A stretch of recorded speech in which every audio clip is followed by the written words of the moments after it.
los niños se retiran a su clase, nosotros nos preparamos para la Santa Cena. Celebrar con el Señor Jesucristo todo lo que Él nos ordenó. Y de eso comienza con la prédica. Vamos a predicar sobre la cena, por supuesto, y continuamos con la celebración de esta preciosa ordenanza dejada por el Señor con tanta importancia. Voy a pedirle a mis hermanos que abran las escrituras en la primera carta a los Corintios, en el capítulo 10. El hermano Newton nos adelantó algo. Y voy a pedirle que se pongan en pie en reverencia al Señor y a su palabra en el capítulo 10, pero nosotros solamente vamos a leer los versículos del 22, del 12 al 22 de ese capítulo 10, aunque vamos a estar viendo todo el capítulo de una manera especial. Desde el 12.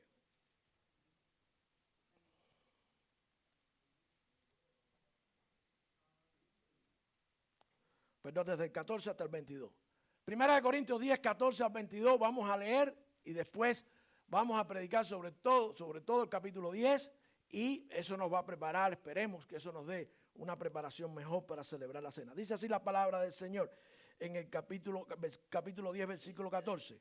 Por tanto, amados míos, huid de la idolatría. Como a sabios hablo, juzgad vosotros lo que digo. La copa de bendición que bendecimos no es la comunión de la sangre de Cristo. El pan que partimos no es la comunión del cuerpo de Cristo. Porque nosotros, siendo muchos, somos un solo pan y un solo cuerpo, pues todos participamos de aquel mismo pan. Mirar a Israel según la carne, los que comen de los sacrificios, ¿no son partícipes del altar? ¿Qué digo pues? ¿Que el diablo es algo o que sea algo lo que es sacrificado a los ídolos? Antes digo que lo que los gentiles sacrifican a los demonios lo sacrifican y no a Dios. Y no quiero que vosotros os hagáis partícipes de los demonios. No podéis beber de la copa del Señor y de la copa de los demonios. No podéis participar de la mesa del Señor y de la mesa de los demonios. ¿Provocaremos a celo al Señor? ¿Somos fuertes, más fuertes que Él? Oremos, Padre, te alabamos, Señor, te damos gracias por tu palabra. Te pedimos que tú prepares los corazones para recibirlas, Padre amado, para atesorarlas. Que a mí me uses con mis defectos, me escondas detrás de tu cruz, Señor. Sé con este resto del servicio, especialmente con la celebración de la ordenanza que nos dejaste, Señor. En Cristo Jesús. Amén y amén. Pueden sentarse, mis hermanos. Y quería hablarles acerca de algo muy importante, porque allí, cuando llegamos al capítulo 11, ese es el capítulo que usamos en realidad para, con las palabras, a través de las palabras de Pablo, llevar a cabo la práctica de la celebración de la Santa Cena que el Señor nos dejara como tremenda ordenanza, además del bautizo. Pero hoy quería hablarles de algo especial. Hay un fenómeno que, primero, ustedes saben que la Escritura hay que verla en el contexto. Es verdad que muchas personas te dicen que la Escritura hay que verla, y lo dice el Señor, que el contexto es lo más importante, ¿verdad? Por tanto, vamos a ver a la hora de celebrar la cena que hay un contexto bien amplio que comienza no solo en el capítulo 10, pero que el capítulo 10 encierra algo muy importante a la hora de tomar la cena, porque era un problema que se estaba suscitando ahí en la iglesia de Corintios. Ahora bien, también hay otros, incluyendo pastores, que te dicen que hay situaciones de las iglesias a las que se les envió carta de parte de Pablo y de parte de otros, que no nos competen a nosotros. Que eso pasó en la iglesia de los Corintios. No, pastor, eso no es para nosotros. Entonces, da la impresión de que como que Pablo se metió a oír los chismes y a contarnos a nosotros, pero que eso no tenía nada que ver con nosotros. Que Dios nos dio en su misericordia la oportunidad de conocer lo que otra gente hace mal, pero no porque eso nos compete a nosotros. Eso es un grave error. Cuando las cosas están en la Escritura es porque Dios sabe que a nosotros también nos va a pasar, que nos alerta a través de lo que pasó en otras iglesias, para que nosotros tengamos conciencia de que eso somos, iglesia llena de imperfectos que vamos a cometer errores, para que aprendamos de esos errores, sabiendo incluso que el aprendizaje no va a ser completo y que vamos a caer, vamos a fallar. Porque lo vemos aquí, en este contexto de la cena, vemos que hay un problema grave en la iglesia de Corintios, que hoy en día es un problema de muchas iglesias. Hermanos, lo que trata la primera carta de los Corintios ahí en el capítulo 10, y vamos a regresar a los primeros versículos que leyó el hermano, y va a ser todo acerca del capítulo 10, pero no se preocupen que no se va a tomar tanto, porque tenemos la celebración. Ahí en el primer capítulo, en capítulo 10 de la primera carta, Pablo le señala a los corintios que ellos habían escuchen bien las palabras, sobreestimado el poder de la cena del Señor como un alimento sacramental. Y por otra parte, habían subestimado, o sea, dándole un valor mucho menor al propósito de la cena como comunión espiritual en Cristo. Dos problemas. Una sobrevaloración, una sobreestimación del poder de la cena y una subestimación, una valoración muy pobre, muy mala de lo que es la cena del Señor. Y pareciera que esto no sucede hoy y sucede. En otras palabras, ellos vieron el comer el pan y beber la copa como una especie de antídoto sacramental, una medicina contra cualquier efecto nocivo que pudiera resultar el probar el veneno del tan odiado pecado de parte de Dios que es la idolatría. Dios odia todos los pecados, pero la idolatría, quitarlo a él y poner otra cosa. Entonces ellos sobreestimaron el poder de la cena del Señor. ¿De qué manera? No vieron que el propósito de comer el pan y beber la copa era compartir la vida de Cristo y tener comunión con Él como un solo cuerpo, como iglesia. Y así subestimaron, además de sobreestimar, vamos a explicar los dos errores, ¿ok? Subestimaron también el propósito de la cena y por tanto su verdadero poder en la lucha contra la idolatría y el pecado.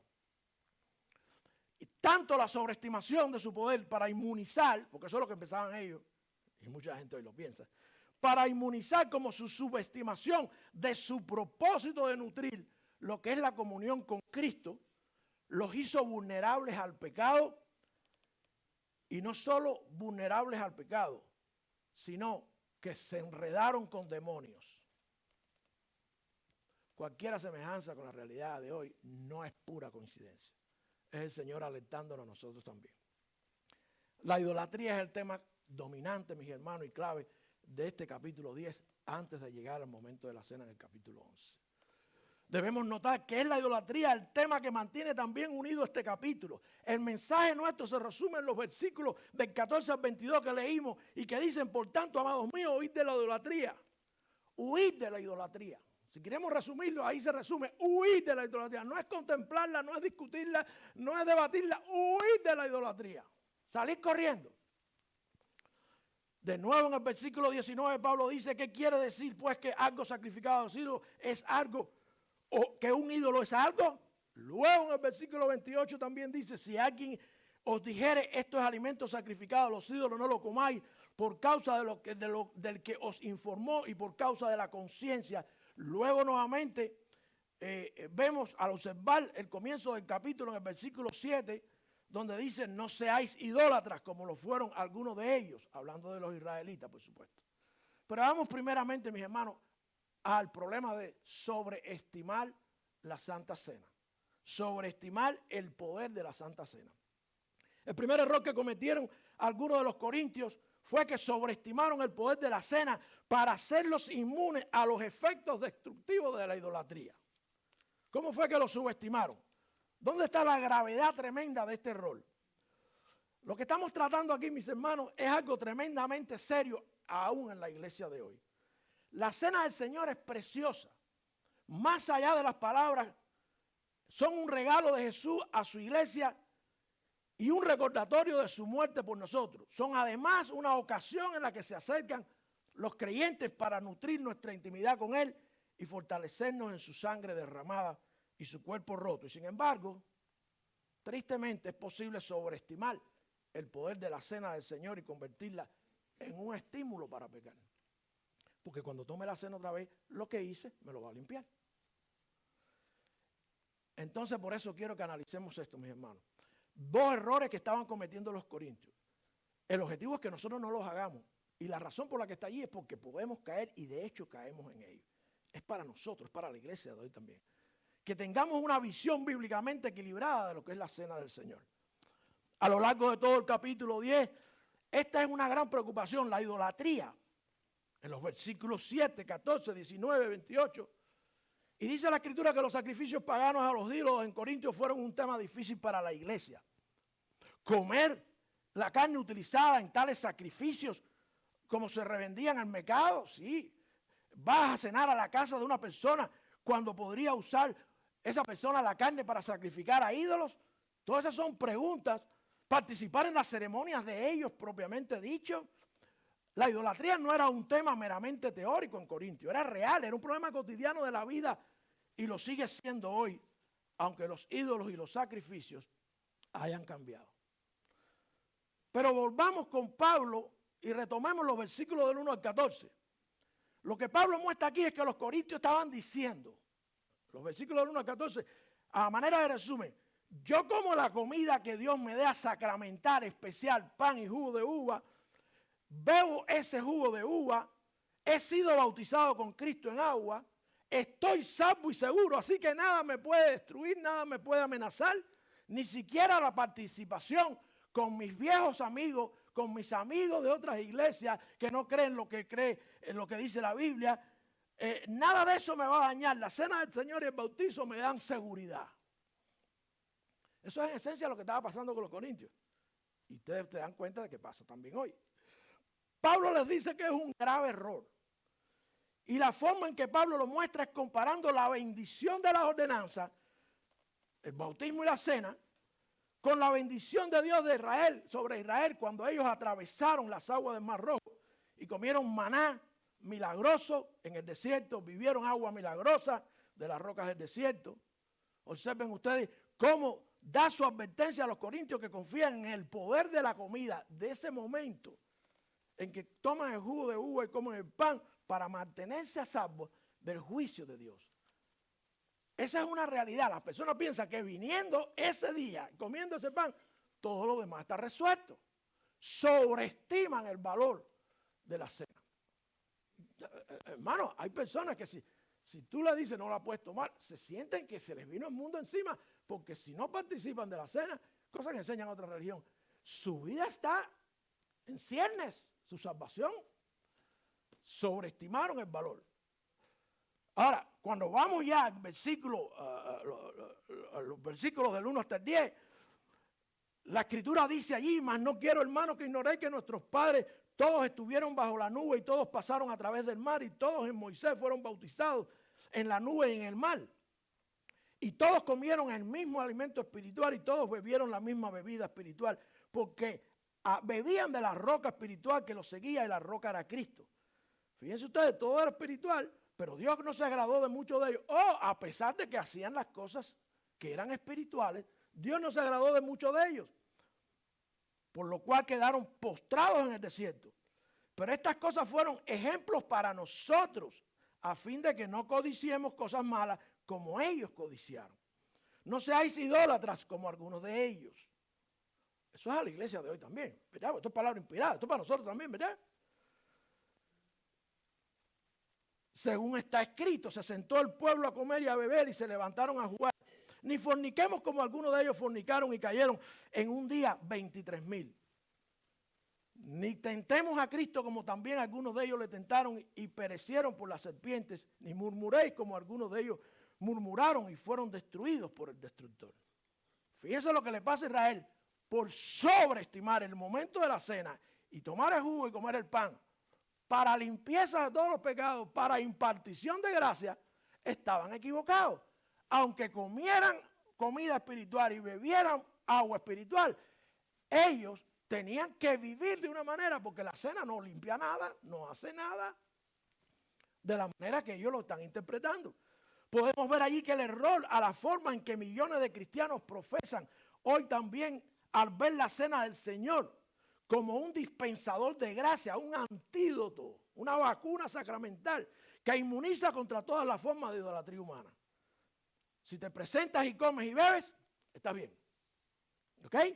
Y el resto de tu vida puede estar enredado en el secularismo, en el pecado, con quien quiera, cuando quiera, como sea, con el resto del mundo. Porque cuando llegue la cena, todo eso se va a resolver. Yo participé de la cena. Todo se limpió. A esto Pablo le dice, no, no está salvo del juicio para el cristiano. Está salvo de la condenación eterna. Dice en el versículo 12, miren ustedes, el que piensa estar firme, mire que no caiga. La cena del Señor no protege del juicio de Dios a los cristianos si seguimos anhelando, quejándonos, idolatrando a la medida del mundo y con el mundo participando con él. Los israelitas les trajo la ruina en el desierto, como dice el versículo 5, y esto nos podría pasar a nosotros también. Ese fue el primer error. Sobreestimaron el poder de la cena del Señor para protegerlos de los efectos destructivos de la idolatría. Sustituyeron el sacramentalismo por la santidad personal, que es lo que agrada y lo que Dios exige. ¿Cuál fue el segundo error? ¿Cuál fue el segundo error?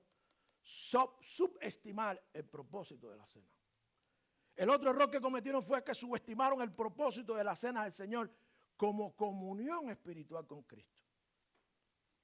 La cena del Señor no es una impartición automática externa de la protección divina. Es una experiencia de comunión personal y espiritual con Dios en Cristo Jesús. Al comer y beber, por la fe nos alimentamos de las bendiciones adquiridas por la sangre derramada y por el cuerpo quebrantado de Cristo. Y así, la Santa Cena realmente nos ayuda a protegernos de la destrucción al hacernos gente que quiere huir de la idolatría, no al hacernos sentir seguros de la idolatría. Es una diferencia bien grande. Cuando compartían el cuerpo y la sangre de Cristo y cuando lo hacemos nosotros, Pablo trae a colación entonces, para aclarar lo que esto significa, el versículo 14 y dice, por tanto, amados míos, huid de la idolatría. Luego pide, fíjense que todo esto es antes de llegar a la cena. El problema que había en Corintios, que existe hoy también, en la vida, la gente sobreestimando este momento y subestimando lo que significa el momento también. Pablo les pide que juzguen cuidadosamente lo que dicen en el versículo 15. Y luego en el versículo 16 le da un argumento que debería capacitarlos para huir de la idolatría. Y es un argumento de la naturaleza de la cena del Señor. Esta cena, esta ordenanza es realmente poderosa, hermano. Pero no de la forma en que la usaban los corintios. Él dice, no es la copa la bendición que bendecimos, una participación en la sangre de Cristo. No es el pan que partimos, una participación en el cuerpo de Cristo. Ahora, ¿qué significa esto? Esto es lo que nos hará querer huir de la idolatría. El saber lo que estamos haciendo y hacerlo correctamente. Huir de las fiestas paganas, del compañerismo con el mundo, donde se adora a ídolos, como dice el versículo 14. Porque en la cena del Señor, entonces, somos partícipes de la sangre de Cristo y partícipes del cuerpo de Cristo si de verdad creemos en lo que Él hizo ahí en la cruz. ¿Qué significa compartir la sangre de Cristo y compartir el cuerpo de Cristo? Significa que debemos bebernos la sangre de Cristo y comernos el cuerpo de Cristo, como enseñan algunas religiones, o hay otro significado. Hay ahí dos pistas, dos ideas que da Pablo en el contexto inmediato. Una está en el versículo 18, en otro en el 20. En ambos versículos se introduce la idea de compartir. Compartir. ¿Ok? Dice el versículo 18. Dice el versículo 18, mirar a Israel según la carne, los que comen los sacrificios no son partícipes, o sea, comparten.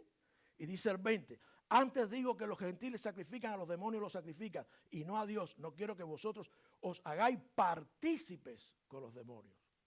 O sea, que compartan con los demonios. En el versículo 18 Pablo dice, miren a la nación de Israel. Los que comen los sacrificios no son partícipes del altar. Ahora bien, esto no significa que comen del altar o que comen el altar. Significa que comparten los beneficios de lo que sucede en el altar.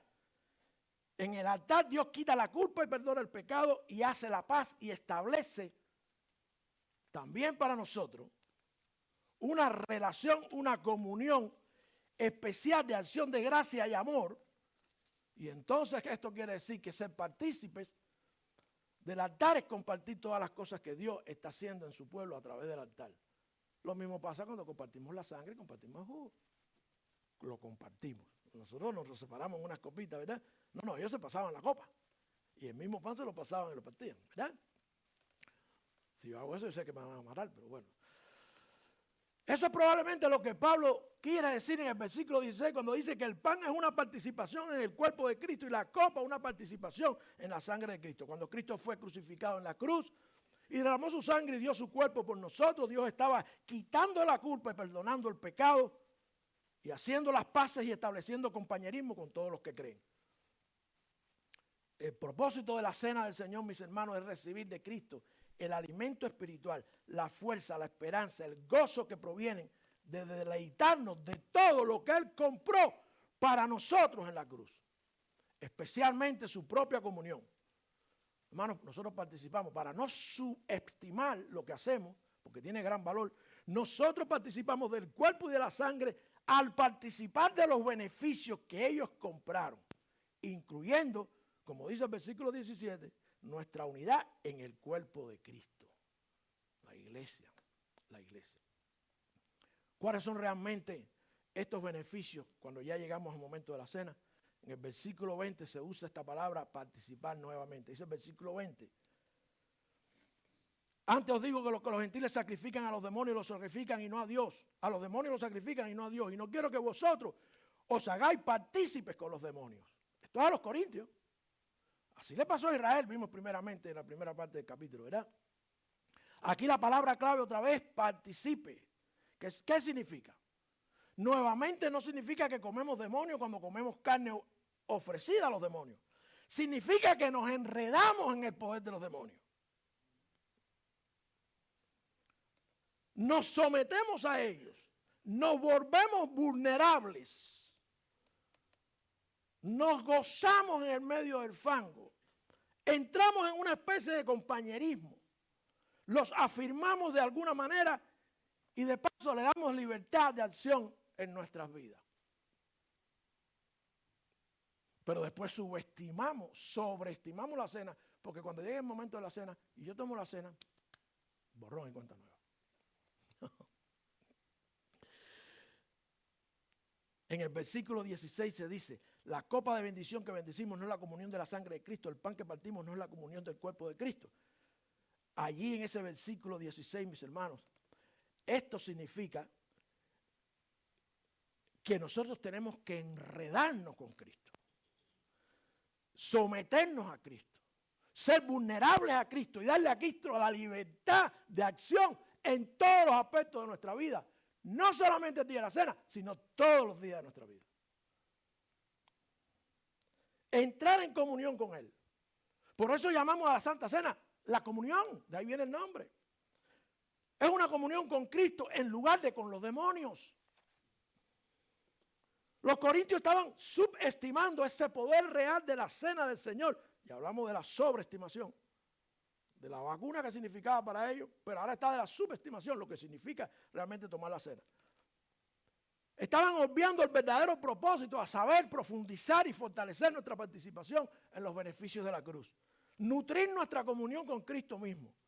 Y la razón por la que esto es poderoso contra la idolatría se da en el versículo 21. Dice allí, no podéis beber la copa del Señor y la copa de los demonios, no podéis participar de la mesa del Señor y de la mesa de los demonios.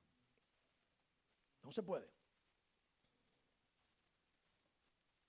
No puedes, porque cuando verdaderamente participas de la copa y de la mesa del Señor, el Señor te nutre, te satisface, amas al Señor, te deleitas en Él y confías en Él y tienes comunión con Él. Eso es lo que significa compartir la sangre y el cuerpo de Cristo, sentarse con Jesús en el banquete de los beneficios de su muerte. Y ese tipo de experiencia, los ídolos, cuando tenemos esa experiencia, los ídolos de los demonios pierden toda su atracción y todo su poder. O sea, no podemos sobreestimar la cena pensando que con ella lo vamos a resolver todo. Pero no podemos llegar a la cena tampoco pensando que ella no tiene ninguna función. Tiene la función de la verdadera comunión del creyente con Cristo. A manera de conclusión y para prepararnos mejor, yo creo que hoy todo el mundo tiene que orar pidiendo que Dios quite de nuestras vidas los ídolos. Y que con la toma de la cena, la participación en la cena, nuestra comunión con Cristo mejore. Para concluir, mis hermanos, el texto de hoy acerca de la cena del Señor es realmente acerca de lo que haces cuando no estás en la cena del Señor. Se trata de la amenaza de la idolatría en tu vida todos los días. Es una alerta de lo que Dios dice, que Dios nos dice, lo que vas a experimentar con Cristo Jesús en la cena del Señor, no te atrevas a profanarlo esta semana al sentarte en la fiesta de otros ídolos que tiene la gente. Tú sabes mejor que nadie quién es tu ídolo. Si tienes alguno, si tienes más de uno. Pero yo digo en el nombre de Jesús y en las palabras de Pablo, huid de la idolatría esta semana, la que viene, el mes que viene, el año que viene y todos los días. La idolatría es destructora y es sutil, no se nota. A veces decimos en la cena que tenemos una comunión con Cristo, pero el lunes todo cambió. Y nos regresamos a nuestro verdadero ídolo. Y nos sentamos en la mesa. Dice que no podemos sentarnos en la mesa de los ídolos si somos de verdad de Jesucristo. Tú conoces lo que es un ídolo en tu vida. Pero al sentarte esta mañana en la mesa, te sentarás con Jesús en el banquete de los beneficios de su muerte y tal experiencia no se debe, no se puede profanar, mis hermanos. Basta ya de pensar como los corintios, porque yo sé que sucede, de que tomamos la cena y borrón y cuenta nueva. Y mañana nos acercamos al ídolo que siempre hemos tenido o a los ídolos que siempre hemos tenido. La cena no es acerca de ningún beneficio momentáneo aquí, hoy o el día que se tome. Es acerca del lunes, del martes, del jueves y de todos los días en comunión con Cristo. Por eso la oración esta mañana, para mis hermanos, hasta donde yo sé, todos aquí son del Señor, todos aquí han tomado una decisión por Cristo. Esta mañana la oración de preparación es que Dios quite de nosotros la idolatría. No hay un llamado a salvación porque o es salvo la persona que está presente o ha oído el mensaje otras veces y su sangre no está sobre mí. Pero si hay ídolos, hermano, y son sutiles. Es increíble. A veces pensamos que no. Y van desde un familiar hasta un vehículo. Hay ídolos. Pregúntele a Dios cómo deshacernos. La respuesta de Dios va a ser siempre huir de la idolatría. No es dejar de trabajar, no es dejar de estudiar. Es tener una comunión permanente con Cristo. Para todo lo que hacemos, para todas las decisiones, para todos los aspectos de la vida. La cena nos da la oportunidad de mejorar. Ese es el valor que tiene, de mejorar esa comunión. De recordarnos por qué tenemos que tener esa comunión. Pero la cena no te va a limpiar, te va a preparar para mañana, para el martes, para todos los días y para el resto de tu vida en este lado de la eternidad. Que el Señor me les bendiga. Oremos. Para usted que ha visto este video o que disfrutó de la transmisión en vivo del servicio de alabanza y adoración de la Iglesia Bautista Calvario aquí en la ciudad de West Melbourne, en el estado de Florida, mis saludos y mis más afectuosas y sinceras gracias. Y por supuesto una cordial y personal invitación a visitarnos cuando lo desee. Y así comprobar por sí mismo que no somos más que una congregación de redimidos por la sangre del Señor Jesucristo. No somos religiosos, no somos bautistas del sur ni del norte, no somos protestantes, somos seguidores de Jesús, una familia de fe bíblica que se reúne para alabar y servir al único Dios vivo. Al tiempo que crecemos en el conocimiento de Dios a través del estudio y la prédica de su santa palabra, la Biblia. Ofrecemos servicios en inglés y español y todos los profesores de nuestros niños y jóvenes son bilingües. Esté lejos o esté cerca, planee visitarnos o no, lo más importante es que usted esté seguro de su destino eterno. Si no lo está, quiero que sepa que Cristo, Dios nuestro Creador, se hizo carne y vivió, murió y resucitó por amor a usted y a mí, para que nosotros pudiéramos disfrutar del perdón de nuestros pecados y así ofrecernos vida eterna con Él. Por supuesto, si venimos a Él humillados y reconociendo nuestra desastrosa condición delante de Dios, Él nos perdona porque para eso murió, para pagar por nuestra salvación. La Biblia nos dice que todos nosotros somos pecadores en Romanos 3:23 y en muchos otros lugares de la Escritura. Y en Romanos 5:8 nos recuerda que su amor es tan grande que siendo aún pecadores, Cristo murió por nosotros. Pero usted, si nunca lo ha hecho, tiene que arrepentirse de sus pecados y pedirle perdón, y creyendo solamente en Cristo y su sacrificio en la cruz, Él le perdona y le da su Santo Espíritu. Además de hacerle hijos de Dios, porque no somos hijos de Dios, porque nuestros pecados nos separan de Él y el resultado es la eternidad en tormento lejos de Él. Pero si vamos a Él en oración sincera de corazón, arrepentidos, Él nos da su salvación gratuita, sin hacer nada, como está, solamente humillado y creyendo por fe en Cristo Jesús, en nadie más. Será entonces librado de la condenación eterna. Si está dispuesto, dispuesta, haga esta oración a Dios bien personal, diciéndole: soy pecador, perdóname por mis pecados, reconozco que tu sacrificio en la cruz es lo único que me puede dar ese perdón. Hazme tu hijo. Si oró de esa manera y con absoluta sinceridad, puede llamarnos al 321-537-7575 para que conozca de lo que acaba de suceder en su vida y lo que significa la nueva vida en Cristo. Si ya usted es del Señor y tiene preguntas o necesita el consejo divino, también puede comunicarse con nosotros. Si está buscando una iglesia donde servir al Señor Jesús y congregarse, estamos ubicados en el 79 de la calle Park Hill Boulevard en la ciudad de West Melbourne. Será bienvenido. Hasta el próximo video, o que nos podamos ver si es la voluntad de Dios, estaremos orando para que le continúe bendiciendo.